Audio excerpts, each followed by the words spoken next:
Welcome to Everyday Martial Artist, a weekly podcast where you'll join me, Brian Doucette, as I interview a different martial artist each episode and hear their story. Some guests you may have heard of, and some you probably haven't. Be sure to subscribe where all your favorite podcasts are available. Also visit our website at everydaymartialartist.com. If you're listening for a specific interview, I sure hope you'll stay and check out the other episodes. A very special thank you to Topher Williams for our custom theme music. And now, the newest episode of Everyday Martial Artist. Everyday Martial Artist is brought to you by KOOnline.com for all your martial arts needs. Sparring and safety gear, rank belts, uniforms, weapons, patches, and more. Wholesale supplies made by martial artists for martial artists. Visit us today at ko-online.com. Hello and welcome to Everyday Martial Artist. I'm your host, Brian Doucette, and as we do every Thursday, we're joined by a brand new guest talking about their life and their journey throughout the world of martial arts. My guest today was born in Wilmington, Delaware, and raised in Dayton, Ohio. He attended Miami University in Oxford, Ohio, and left with a degree in speech and theater. He has spent his entire adult life in the pursuit of perfection through the study of the Asian martial arts and spiritual traditions, living and traveling throughout North America, Japan, Europe, the Arctic, China, Tibet, Nepal, and India. Promoting the benefits of life mastery through martial arts, he travels the world as a teacher, seminar leader, and lecturer, inspiring others by translating his extensive background in martial arts and meditation into practical lessons for handling the pressures and uncertainties of life. He's written several books over the years, appeared in movies, and been in countless martial arts magazines. He's married with 2 daughters. Please welcome my guest today, Mr. Stephen K. Hayes. How are you doing today, sir? I'm doing great, Brian. Good to be on the show. I appreciate it. I appreciate your time so much. And what we do with all my guests, I want to jump into it and go to the very beginning. I want to know what led to that interest. Where did that first spark about martial arts come from? Well, I was a little child. I mean, it was back in the 50s, 1950s. I saw other kids kind of abused or bullied. I mean, not any real heavy physical stuff, but just picked on, and I didn't like that. And of course, I was like 5, 6. I didn't know what to do about it. And who knows, nowadays, maybe it was just kids teasing somebody else, but it seemed unfair to me. And I made up my mind, I've got to learn how to do something. We didn't come from a fighter family or anything like that. So that was where my first awareness of Asian martial arts was awakened. Okay. Very, very young age. So in where you grew up now, was there martial arts schools? Did you know anything about it, or kind of where did that lead you? Nothing. There was nothing back in the 50s. And I saw a Lassie TV show. I don't know if any listeners remember the Lassie TV show. Oh, yeah. And, and on this one episode, there was a Japanese exchange student who came from Japan over to, the farmland where Lassie was. And I mean, this is amazing. This is 1955. This is only like 10 years after the Second World War. And so this little kid comes over, and these bullies are picking on him. And, he's small, but he uses this jujitsu and karate to defend himself. And I saw this on TV. I was just electrified. Wow, that was my first exposure to Asian martial arts. And I was determined. I was going to learn. And, it took me like 10 years of knocking around trying to find a teacher. I was a teenager before I actually got started. Wow. And but that's how determined I was. I was going to learn the martial arts. And and also in the same episode, I still remember the father of the bully kid that this Japanese kid whipped. He's wants revenge against Lassie's family. And so he goes and tries to burn down their barn, and they interrupt him, and Lassie bites him on the arm.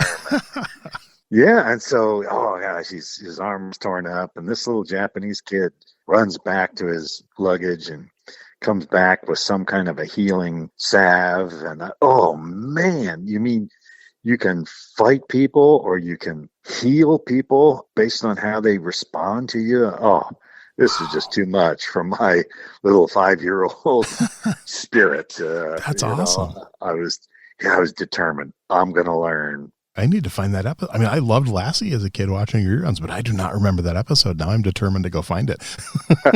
That's awesome. Yeah, it was like 1955 or Okay. 56, I think. Yeah. That's really, and a lot of people nowadays, if you see that, it's like, all right, I'm going to Google what kind of martial art was done on this episode of Lassie. Now you can, back then it's like, where do I learn this? I mean, did you try going to a library at all, or what? What did you even know? Did you even know what it was called at the time? I did. I went to the library. Now I was like maybe 10 years old. Mm-hmm. I went to the library and I found a reference, and now, this is way pre-digital. Everything was analog, you know.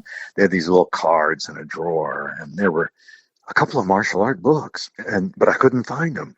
And I went and I asked the person behind the counter, I said, hey, how do I find these books? And they looked at them, and then they said, well, these are not available to just anyone. I was, oh, really? No, these, like they contain dangerous things, and they were in the librarian's office on a special shelf, and I couldn't check them out. My mom had to come and check them out for me as an adult. Like this has got the death touch in there or something, And, that's awesome. So funny. Yeah, and I tried to teach myself from little pictures. I got a couple of buddies, and we went out in the backyard, tried to teach ourselves judo, through a book. And that's so. Then, what led to your first actual instruction? What about, you said a teenager? So, what age and how did you find that? Well, I was a freshman in Miami University in Oxford, Ohio. Oh, not till college. And, and the Navy. This was back in the Vietnam War age, 1967. And the Navy had an ROTC program, and this Navy commander, had been in Korea and was teaching the Navy midshipmen this To-Shin-Do. And, oh man, I got to get in there. Well, I wasn't in the Navy, and I really had to finagle my way into this Navy program, but my roommate was in the Navy, and he was able to sneak me in. So I started in this To-Shin-Do and did that for several years while at Miami University. And God, I just ate it up. I loved it. It was so cool to finally be doing a martial art. And I didn't know, a whole lot about all that was available out there. This was a Korean karate. You know that from your study. Yep. I did To-Shin-Do. Yep. Yeah. And, it was very linear and overpower a person punching and punch back with more power. And, as a 17-year-old kid, this was like right up my alley. And so I did that for several years. So what rank did you get to in that? And what are some things you remember about that first instructor?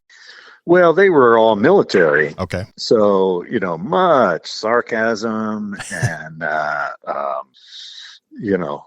these days in karate schools, jiu-jitsu schools, there's a tendency to be more encouraging and, salute a victory that a student makes. Oh man, back in those days, nothing like that. We were like snickered at and made fun of. And, I still remember, we're all there in our white belts. And this guy says, all right, look to your left. And we all look to our left, look to your right. And, within 6 months, almost nobody is going to be there. It was like just very military, we all moved in lines. We moved in lines. We all step forward with the right foot and we push our left hand out. It's just kind of funny. Nice. And later, I finally made up my mind to go to Japan. This back in the 70s, there was no MMA. There was no mixing of the martial arts. You studied judo, where you learned how to throw people, or you studied karate, where you learned how to punch them, or you studied Aikido or Kendo, but nobody had ever heard of something like this ninjutsu that I went to Japan to study. And when I got there, I found out, well, it's so old that it predated the separation of the martial arts. So around the time of our Civil War in the Mm-hmm. U.S., they had a major civil war in Japan.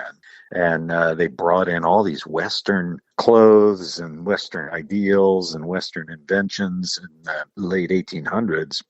And so we had guns and cannons and tanks, well, not tanks, but mobile artillery. And so the martial arts were just cast aside. We don't need sword and this kind of stuff Right. anymore. And some of the teachers converted it into a like a personal development thing, how to move with a warrior bearing, how to be a protector, how to have some dignity in your days. And they separated it. So karate was striking and jiu-jitsu was grappling and so forth. And what I got into in the ninja training, it was so old. It involved grappling and striking and kicking and choking and swords and long staff and short knife and throwing blades. Oh, I was just amazed. I was so fascinated by all of this taught in one school. And so I did that for the 1970s. And, it really, I loved my Tang Sudo, Mm-hmm. but once I studied the ninja art, I realized, my Tang Sudo was a limited art. Mm-hmm. It didn't have grappling and it didn't have weapons and so forth. And so that's something I really kind of came alive Okay. in that dojo in Japan. Well, I definitely want to get to what brought you over there in the first place, but two quick questions about when you were still in Tang Soo Do. First of all, at any time when you were in Tang Soo Do, did you start teaching at that time? Because I know teaching is something that became part of what you do. Did you start teaching when you were in Tang Soo Do? And then did you get involved in any type of competition at that time? Was that something that your group did through the college? Oh, back in the 60s, there was not anywhere near the tournament circuit, Right. like later years. We just had intercollegiate matches and, I won a few and came in second in a few, but, there were not I think like Henry Cho had a championship in Yep. New York but we didn't go to anything like that. Okay. And I do remember one time I had this little piece of bamboo and I taped up the ends and, I just brought it. I think I was a black belt by then. I was a black belt and teaching a class and I was like going to hit somebody with this bamboo and they were going to do a Tang Soo Do block and Mm-hmm. counter. And, oh my goodness. There was a Korean grad student who was teaching at our club. Oh, man, did he not like that? Really? Oh, golly. I got in big trouble, Oh, this is not thug, fighting. This is a gentleman martial art. And Wow. whoa, okay. Okay. Interesting. Later in Japan, no, that stick was a real important part of the training. Yeah. You're training in a traditional Korean style. There's no internet back then to do research. So first of all, how did you even think of going to Japan and learning a different style? Where were you first introduced to it and where did that idea come from? Well, when I was in high school, I read this James Bond novel called You Only Live Twice. Nice. This was before James Bond movies were out. They Yep. were just the novels. And James Bond is sent to Japan. And there's an enemy there. And in the book, it said he studied the ninja of the Togakure and the Iga. Okay. And oh man, that was just electrifying to me, and it said they used a small stick and a chain and oh gosh, I'm just eating this up. And James Bond marries, he's given a beautiful Japanese girl from a seacoast village in Kyushu Island to marry as part of his cover. And oh, yeah, this is just like too much for a boring little 15-year-old kid from Ohio. Right. And so I put that aside and eventually found this Tang Soo Do at Miami. And then there were some articles in Black Belt magazine about these guys doing ninjutsu in Japan. And I finally in my 20s, I just couldn't stand it anymore. I've got to go. I've got to find these people. I've got to make this a part of my life. So pre-internet, pre-email. I just bought a ticket to Japan. I just got on a plane and Wow. went to Japan and hoped I could. I mean, this is just insane, isn't it? Isn't it crazy? But Yeah. I did that, and I was able to travel around and actually find this teacher that was featured in the Black Belt magazine article, and I got accepted at this school, which was a tiny little 15-man training group in the Grandmaster's house. He just used a room in his house as the dojo, and I was the only foreign guy there. And, I'd expected to find something like the Kodokan of judo there, Hmm. maybe a bunch of Americans who could help me learn this. They'd done all the translating, and nope, that was not it. I was like totally on my own there. Now, did you speak any Japanese at all before then? I did. Oh, When I was in college, I had taken some Japanese classes. okay. So I spoke a little bit of Japanese. And then, again, this is back before there were even cassette tapes. So I had records. Nice. You learn to speak Japanese, and the record would be Ohayo gozaimasu. Ohayo gozaimasu. Ohayo gozaimasu. Ohayo gozaimasu. Yeah, and you just Wow. repeat this stuff. And so I had a rudimentary ability in Japanese when I went over there. Okay. First of all, was it hard to get accepted? And then once you got in, what was some of the training like? Did they treat you differently because you were an American? Was it harder for you, do you think?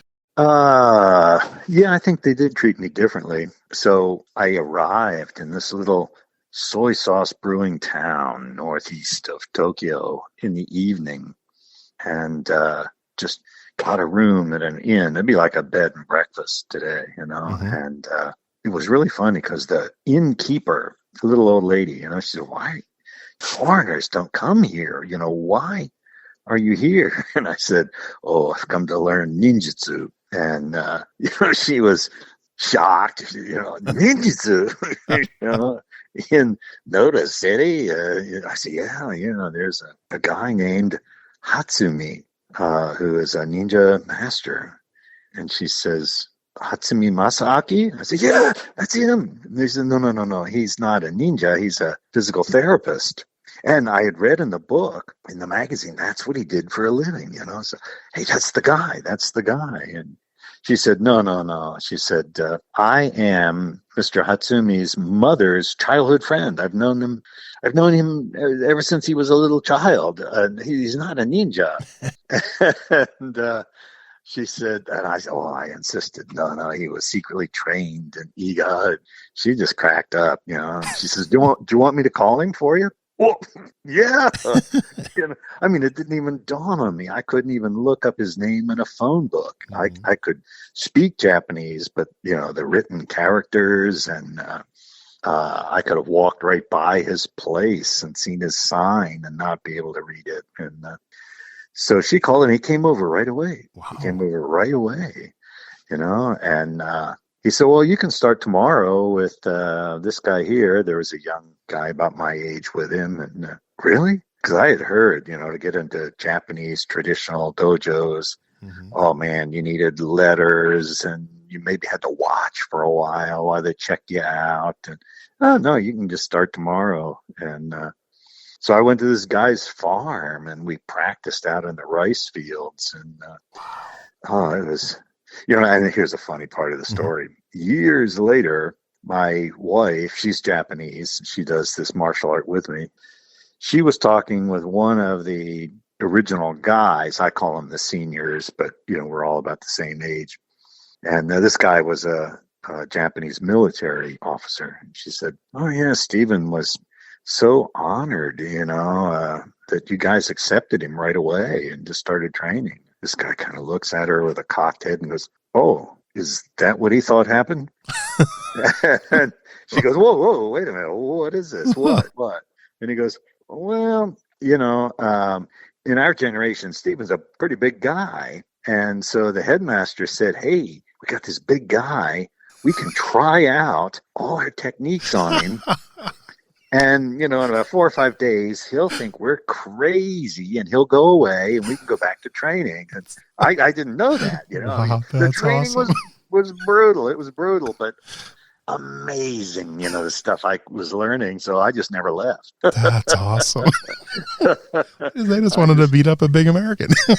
yeah, I was the training dummy. I was That's the training great. dummy. And, So how long did you stay there then for that part? well, yeah, I stayed there for a summer, but I was on a tourist visa, Hmm. and so I had to leave. So I came back to America, got a really beautiful visa. It was like a cultural, I think it was called visa. It was so unusual that the Japanese customs guy, he'd never seen one of these before. And back in those days, you needed a visa to go into Japan. Hmm. And so I stayed through fall of 1980. Okay. And yeah, so during that time, I met my wife and did this training. And, much like your career, being a voiceover, I was a voiceover guy. Oh, In really? Japan. Oh, I suppose translating and stuff. Huh?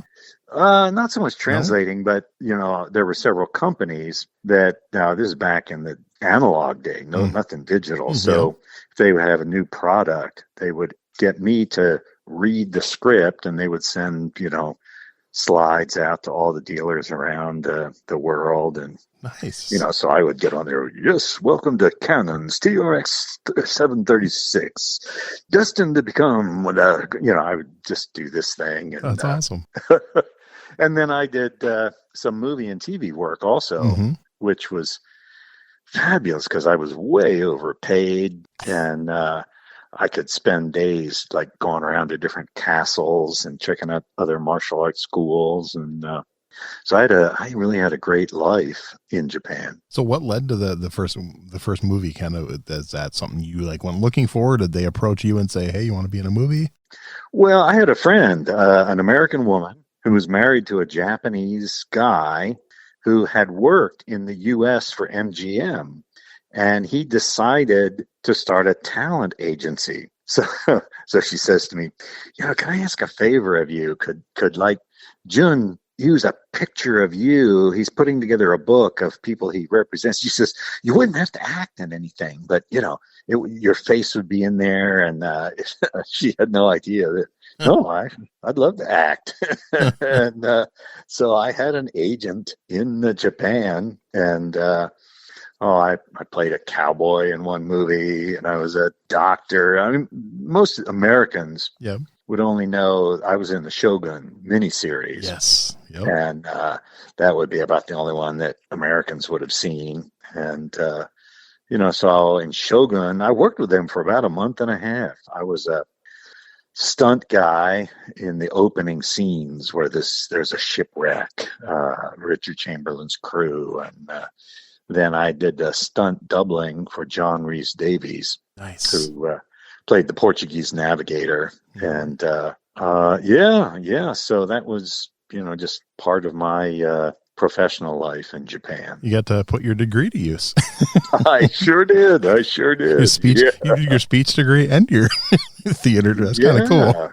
Nice. Yeah. That's awesome. Yeah. So then now you obviously went back to continue over the years. You came home, you went back, but you also lived in many other places. So like, where did you go after Japan? What was next? Well, I came back to the States, okay. And I had my Japanese wife with me, and I thought, this is 40 some years ago, I was young and thought I was good looking and had a voice and had a martial art that nobody else had studied. And I had some acting background, and I'm gonna be in the movies. So I moved to Southern California and tried to get something going in the movies, which obviously never worked. And so I lived in Southern California for quite a while. And at that time, I had written some books for Black Belt magazine. They used to have a book publishing company, and those books sold by the thousands. I mean, it was just, even Black Belt was stunned. There was so much interest in this ninja martial art in the early 80s. So I didn't even have a job. I didn't have a job. I lived totally off of these book royalties, and I did some seminars. So I had plenty of time to devote to, trying to get something going in Southern California. It was just a really fortunate, that I had these books that sold like crazy. So what led to the first book? Did they approach you, or was that your idea to write the first book? No, I approached them. Okay. And, I knew I had a writing ability, and I had a martial art that no one had ever experienced before in the West. So I went and pitched this at Black Belt Magazine. And, it's really funny because they gave me this contract. It was, they were very interested in it. Oh, okay, yeah. And I'd been on the cover of a couple of magazines, and those things had been staged so beautifully, that people were electrified by this ninja, martial art and ninja guy. And so I knocked out the first book, and I made it kind of a look at some of the, I don't know what we call esoteric spiritual principles behind the techniques. So I described this way that different kind of people respond to conflict and confrontation based on their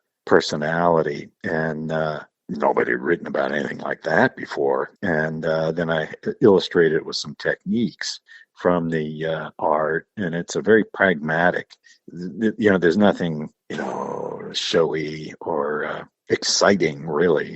It's very pragmatic, and there's no competition in there because it's an old style martial art.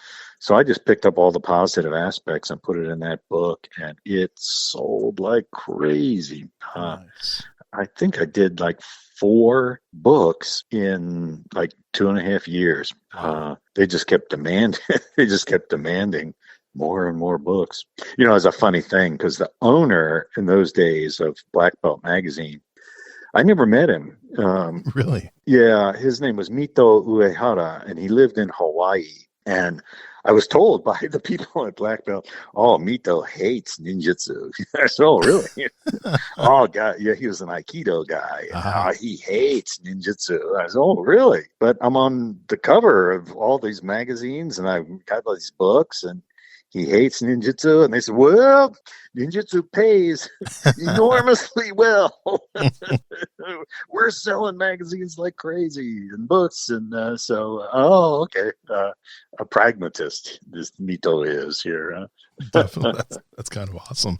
So in training with Hatsumi, so obviously he was very traditional and Japanese and stuff. And what do you think it was about your relationship? I mean, you obviously became basically one of his top proteges. What do you think led for him to accept you like that and take you under his wing? And was it just your dedication? Was there other ones that were, kind of on the same level as you, or were you kind of with him longer than anybody?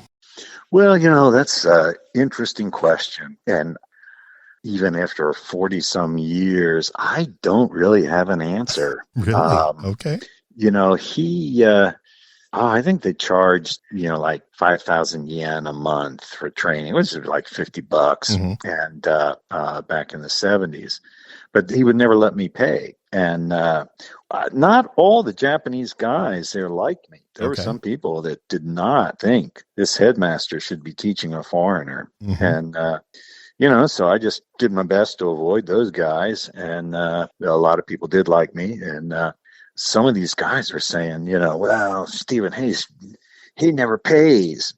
And supposedly this Hatsumi said to them, he may pay us back in a different way. He never charged me. Wow. And of course, as the years went by, he went from a 15-member room in his house to thousands of followers, all because of those books that I wrote. Yeah. And so I wonder, did he know? Did he know that I was like a marketing genius, and I could make him a god in the martial arts, and that's what I did. That's what I did, and but still a mystery to me. Okay. At this point. How did he know that? How did he know that?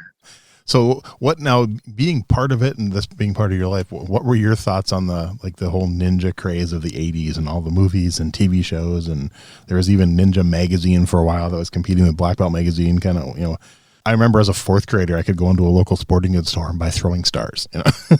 Yeah. Well, it was kind of weird. It was really weird because the truth is I was the only guy in North America trained in Japan by the headmaster of the ninja. But there was this like movies and TV shows and, toys and action figures and all this kind of stuff that was just captivated people. People would write to me and they say, I got a ninja suit and I'll sneak around in my backyard and under the moon and wow, go for it. But none of that really touched the real essence of what ninjutsu was truly about. The movies used karate guys and they just did karate techniques faster and meaner. No, that's not ninjutsu at all. There's a very unique way of moving that just was never captured on any of the ninja movies, or they would use standard Hollywood stuntmen and use some karate guys as stars, and so nobody had ever seen the real ninjutsu.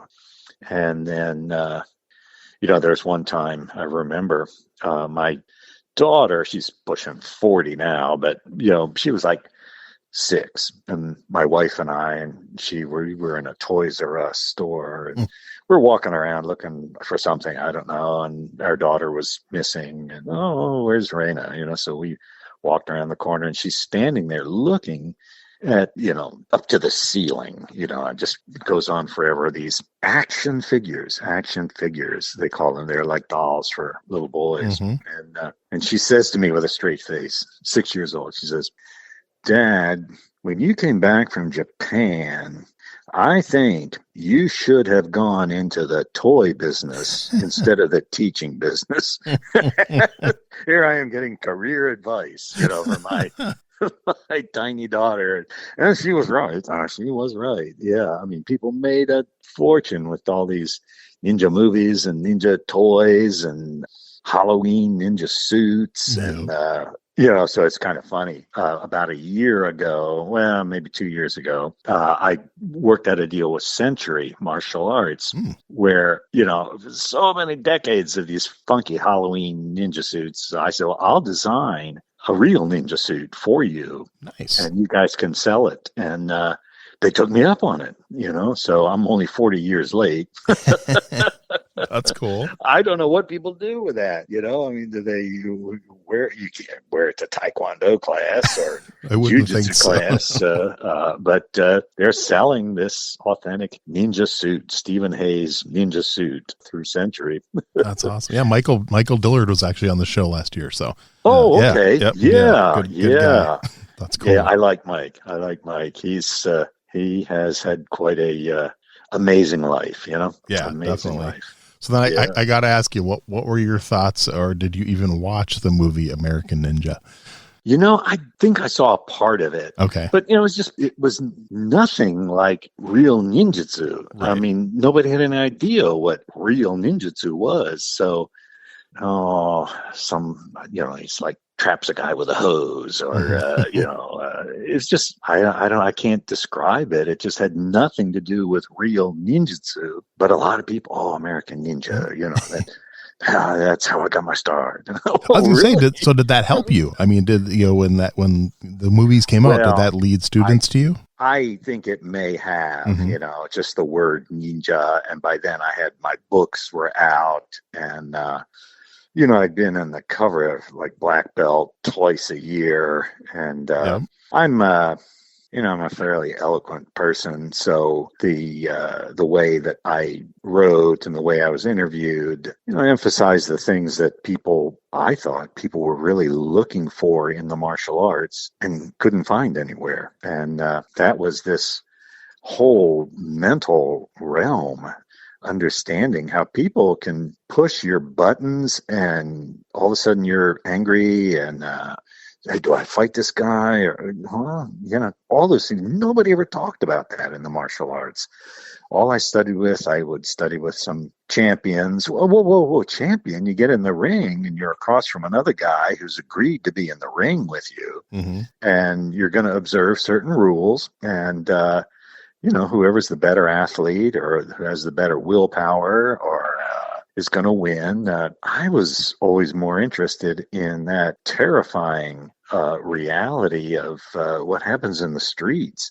Right. Some guy starts talking. Hey, is this a yapper or is this a slapper? I don't know. Mm-hmm. He knows, but I don't know.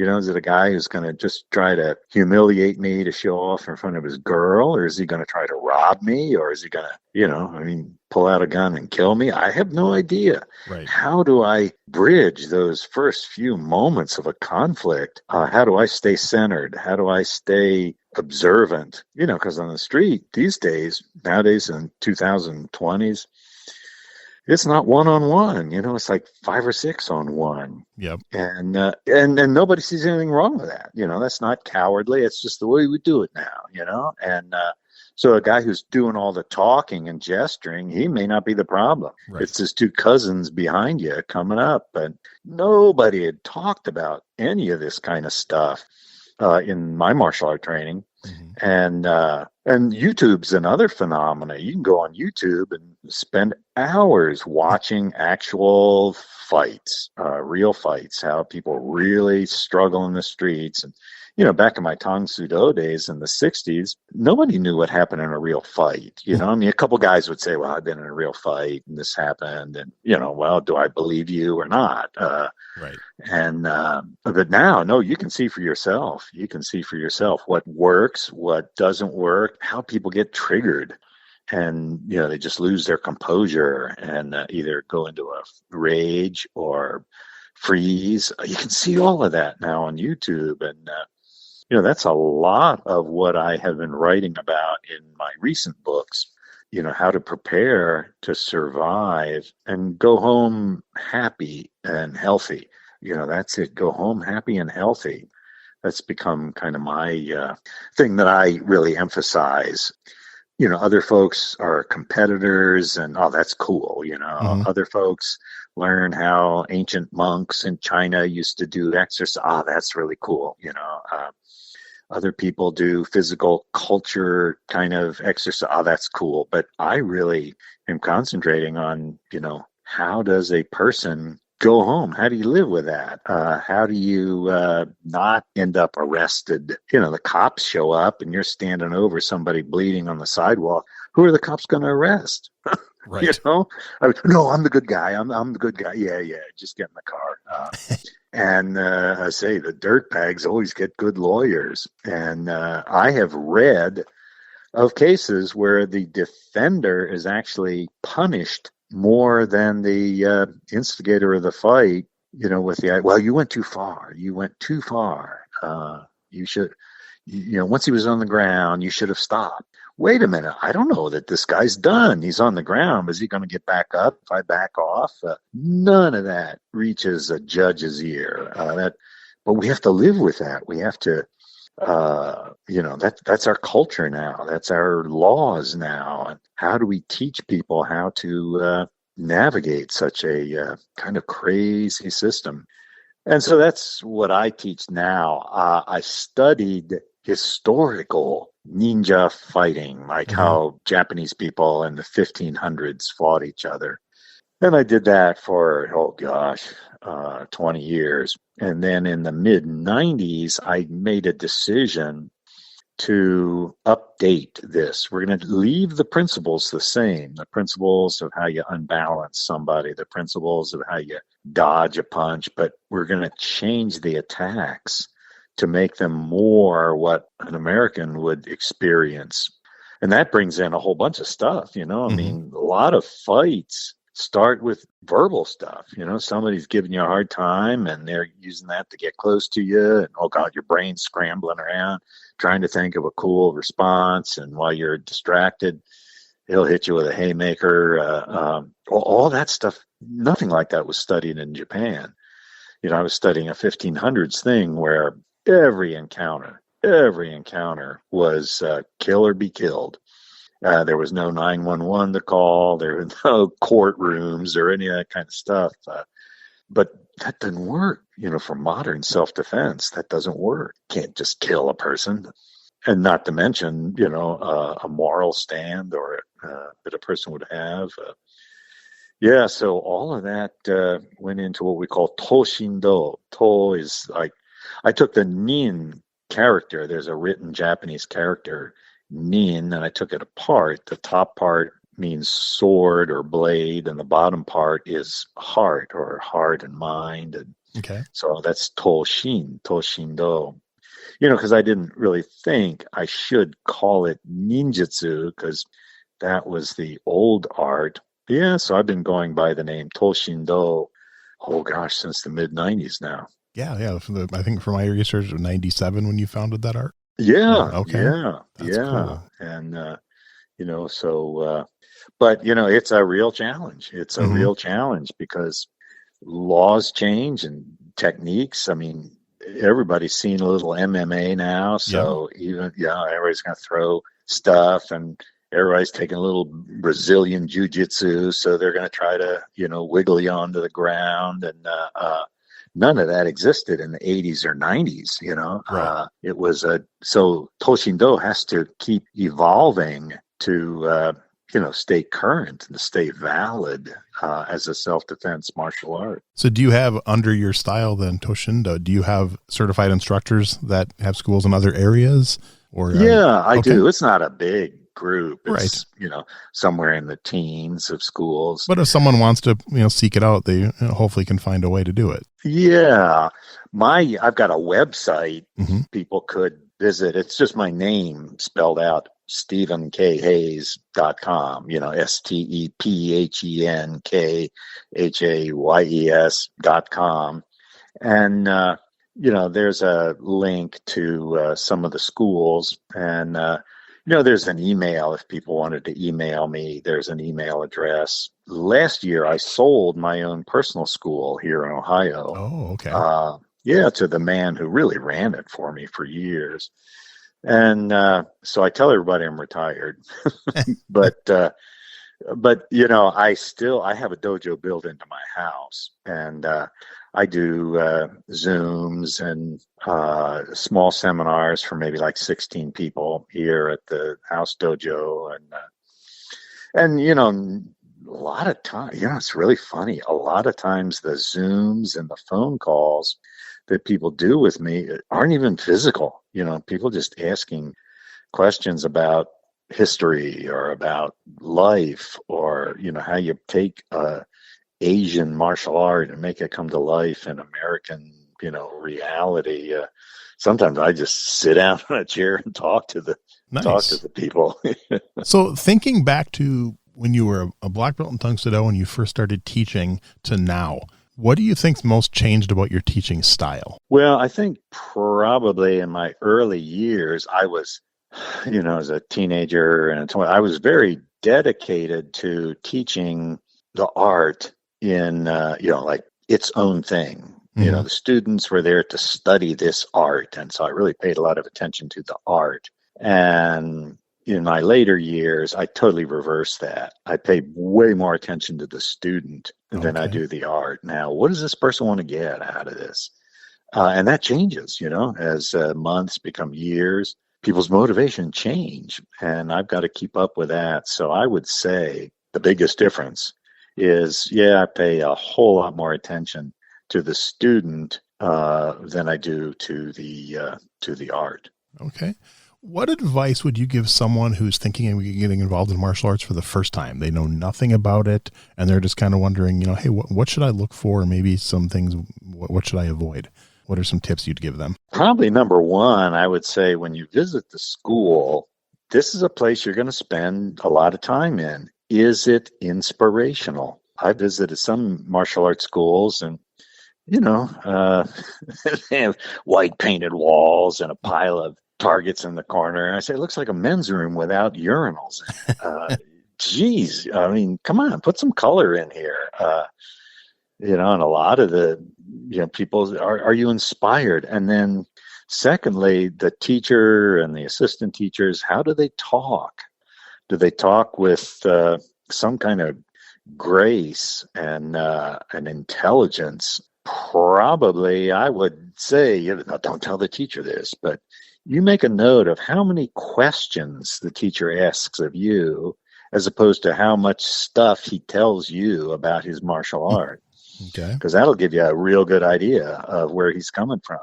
Somebody walks in, hey, I want to study martial arts. Oh, cool. Why do you want to study martial arts? Oh, well, because of this. How did you happen to choose our place? Oh, because of this. Do you know anything about our particular martial art? Well, hey, do you know anybody else who's doing martial arts?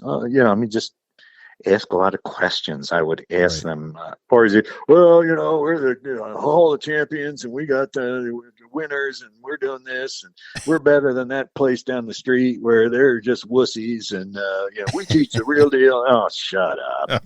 Just walk away from an idiot like that. And the third thing I would suggest would be, this is a discipline. You're not going to learn something in class and, oh, I've got that now. Like if I took a class in Japanese and they say, okay, Ohayo gozaimasu. I say, Ohayo gozaimasu. That means good morning. Oh, got that. I've got that now. Yeah. No, martial arts, you're going to train over and over, and there'll be days when you don't think you learned anything, but you really did. And are you prepared for this as a discipline where you're going to have to work at it to get it? You have to work at it. It's not a giveaway. It's not a thing that you do just for fun. Hey, let's do this for fun. You might, it's, are you ready to enjoy the discipline? Enjoy even the down days. Oh man, I sometimes I'll ask students, hey, have they ever had a bad day in the martial arts school? People look at each other. Is it okay to say this? And then they'll raise their hands. I say, hey, my hand goes up too. And funny thing is, I remember some of those days where I was not happy. Yep. I learned the most. This is not a thing that we're just going to do for fun. I'm practicing how to become a better human being, a more enlightened human being, a happier human being, one who's more in control of his world, more understanding of where, aggression comes from and how to work with that. I'm changing as a human being, and, the excitement of that is the flip side of the discipline. As far as styles or anything like that goes, there are beautiful jujitsu teachers and they're real jerks who teach jujitsu, and they're beautiful kung fu teachers and they're jerks that teach kung fu. I really can't say, oh, this style is the one you need. Check out the teacher. It's great advice. Great advice. So now, what are your thoughts on MMA and the UFC? And are you a fan at all? Oh, I am, just because, it's a realistic. I mean, I understand. Yeah. There are all kinds of rules, you can't kick a guy if he's got both of his hands on the canvas, and you can't knee him in the back of the head. And it's not no holds barred. It's got its own set of rules, and it doesn't really relate to what I teach because it's a contest. Yeah, it's a sport. Guys strategically, position himself. One guy will throw a bunch of attacks, and the other guy will just back out of there furiously, and then he'll stalk around. He'll throw a bunch of attacks, and the other guy will back out of there. And then maybe somewhere in there they catch a leg and take him down. That's not what I teach. Right. What I teach is an aggressive, angry, denizen of hell, is going after you. And when they put their hand in, they're not going to do like two things and back off. They're just going to keep coming at you. And, so it's nothing like what I teach, but I think there's a value to it. One of the things I regret about MMA is that it's a multi-billion-dollar entertainment phenomenon now. It is multi-billion, and to get people to buy tickets. A lot of the characters, it's like when I was growing up, there was pro wrestling. Mm-hmm. We all took that real seriously. And, this guy'd come out, man, I'm going to take your arm off and shove it down your throat. And, and then after the match, these guys go out for beers together. And, Yep. So there's all this trash talk with MMA and, people throwing bottles of water out into the crowd and calling them a motherfucker, but anyway, calling them names. And I kind of lament that, I think there are a lot of young people that they think that's what martial arts is. They think that's what it's all about. And who's the baddest, who's the crudest, who's the most confident. This guy struts around. Hey, any man, I can take him, and any woman I want, I get her. And hey, this looks like power to mediocre little 20-year-old guy, who's just trying to figure life out. That looks like power. And oh gosh, it is so wrong. It's so wrong. So I do lament the amount of trash talk and bluff and huff and that does go along with the MMA. So did they in the early heydays, did they ever try to get you to compete? No. Okay. No. I wasn't sure. I know they reached out to a lot of people back then to try to get him to come on those first few episodes. So no, I mean, everybody looked at me, and what I'm saying is, because I got my start before there was MMA, so people couldn't figure me out. They said, well, if I came in with this hit here, I turn my shoulder into it, duck under and grab your leg and lift up. And what? No, I'm punching you. Yeah, well, I'm grappling with you. If I got your car and had you pulled over and I got my buddies with me, I get my knife out. What? Knife? Knife? Yeah. I mean, I've got to go home happy and healthy, and you've got that advantage over me. So, oh God, you're crazy. Well, okay. So nobody ever tried to get me to compete. Nice. Okay. So who are some names, it doesn't have to be 4, but who are some names, 3, 4, 5, that you would put on your personal Mount Rushmore of martial arts? Just people that whether they're people you trained with, people you just admire, who are some names you'd put up there? People that I respect, there's so many that are wonderful role models, but probably I respect the founder of Aikido. I don't do Aikido, but this guy has such a fascinating life. And I like how he was a real battler when he was young and had some experience in his late 50s where he just saw everything in a different light, what he was doing and what people needed, and founded this Aikido as a way of harmonizing with attackers as opposed to just clobbering them and defeating them. And so his life story is kind of fascinating to me. Definitely. And I think probably my teacher's teacher, I never met him. He died a year and a half before I got to Japan. Okay. He was he was another 1800s guy, like the founder of Aikido, Toshitsugu Takamatsu, his name was. Yep. And he, like the founder of Aikido, was in China and, had a lot of brushes where he was almost killed, and retired and ran a little luncheonette after the war. Wow. Okay. Down, and he trained my teacher. And, probably, I have to be honest, another person, he's not a martial artist, but who really influenced my life was the Dalai Lama. Oh, yeah, I read that you met him. That's cool. Well, actually, I spent about 12 years as his personal security escort in North America. That's awesome. And, just to spend that kind of time with the Dalai Lama. I mean, he is amazing individual. Amazing. China invaded his country, and they just did terrible things in the 50s, and shameful.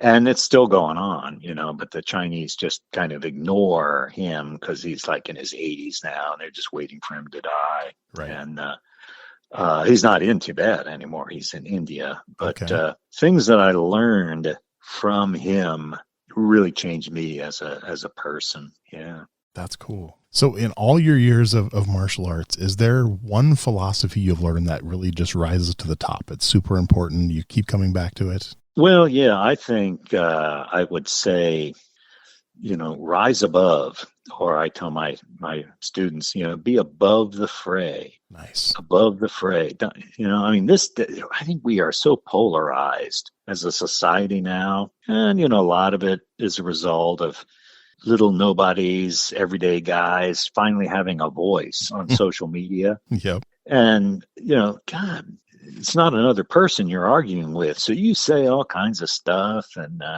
everybody's arguing and fighting. And so I often tell people, you need to be above that. What do people really want? I mean, what are they really looking for? They're distracted with these political arguments or, culture war arguments and so forth. But what are they really looking for underneath all of that? And how can you help them find that, with like real authenticity, to be authentic as a human being? That would be some advice I would give. That's great. I love that. I love that question because I've never had the same answer from anybody for that one. So it's one of my favorite questions.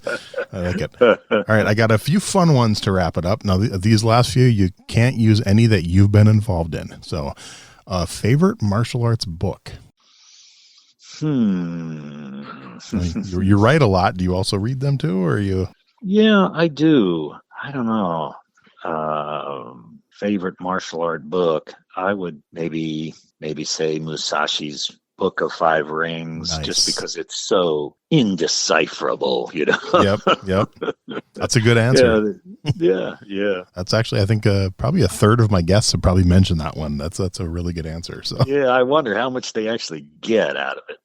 Though, That's the thing. You could talk to 10 different people and have completely different explanations of what it's about. So it's good. So. Okay, how about a favorite martial arts TV show? Oh gosh, maybe a guilty pleasure. Or I don't think there are probably the Kung Fu TV show. Okay, that was beautiful. Wasn't that a beautiful show? Yeah, it was. I mean, he wasn't a martial artist, but they did well. Oh yeah, no, that was, and they had a lot of real martial artists. Yeah, playing the support roles and so forth. But I think that was beautiful. This humble monk drifting through trying to heal people, and some wily cowboy take a swing at him and he'd just knock him out, and maybe Kung Fu TV show. That's good. Yeah, they cue the slow motion, and that was fun, and I like the philosophy in it too. That was really cool. So, all right, how about a favorite martial arts movie? I missed a lot of those old 80s ninja movies. Yeah. And, I would be hard pressed to really think of a favorite martial art movie. Maybe something like Hidden Dragon, Crouching Tiger. That was great movie. Yeah. Okay. All right. Final question. This one doesn't have to be a martial arts movie. Just in general, a favorite movie fight scene. Is there one that just kind of jumps out at you? Yeah, this is one nobody's going to get. Okay. But it was a movie called The Man Who Shot Liberty Valance. Oh, love that movie. It was have you seen it? Yeah. Oh yeah. Yep. Oh yeah. I mean, at the very end where the guy explains what really happened when Liberty Valance was about to kill this lawyer from the East. And that just, I'm not explaining it. So if somebody wants to watch The Man Who Shot Liberty Valance. This is a 1960s movie with John Wayne. Yeah, John Wayne, yep. Lee Marvin and Jimmy Stewart. It was great. Oh, I loved that. I mean, that's one of my top 3 favorite movies. Nice. Of all time. Yeah. I'll have to go back and rewatch that. I was never a big John Wayne fan, but my dad was, so I watched a lot with him when I was young. So I'll have to go back and watch. One of the few, I'm trying to think if that's, I do remember that one. That one jumps out for sure, and there's a few other ones I remember, but and I'm a big Jimmy Stewart fan too. So because Jimmy Stewart played Charles Lindbergh, and I grew up in Charles Lindbergh's hometown. So. Oh, okay. So yeah, that's cool. But no, that's awesome. That's really cool. So before I let you go, anything else anything you have coming up you want? I mean, I'll put links for all your stuff, for your websites, for your books, anything I'll put with the show when I release it. And anything you want to mention before I let you go? No, I think, I'm traveling around, but as I say, it's, with the COVID thing, started Hmm. these Zooms. So maybe put my website, stephenkhays.com, and people can go there and find my email if they'd be interested in just talking with me or Definitely. Oh yeah. hearing No. about my way of doing things. Yeah. Yeah, that'd be great. And if That'd you be great. ever come near Minnesota to do any kind of seminar, let me know. It'd be fun to meet you in person. So Oh, that sounds great. cool. But That sounds great. I Well, it's truly, great. yeah, I appreciate your time so much. It's been a blast hearing your stories. I mean, I love it. What an amazing life you've led.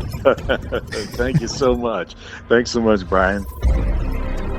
Thanks for listening to Everyday Martial Artist. We hope you will join us every week for a brand new episode with a different martial artist telling their story. If you enjoy the show, be sure to leave us a review. Also, be sure to check out our website at everydaymartialartist.com. There you can find all of our episodes and contact us to suggest guests and ask questions. Again, thanks for listening to Everyday Martial Artist, and we'll see you next week.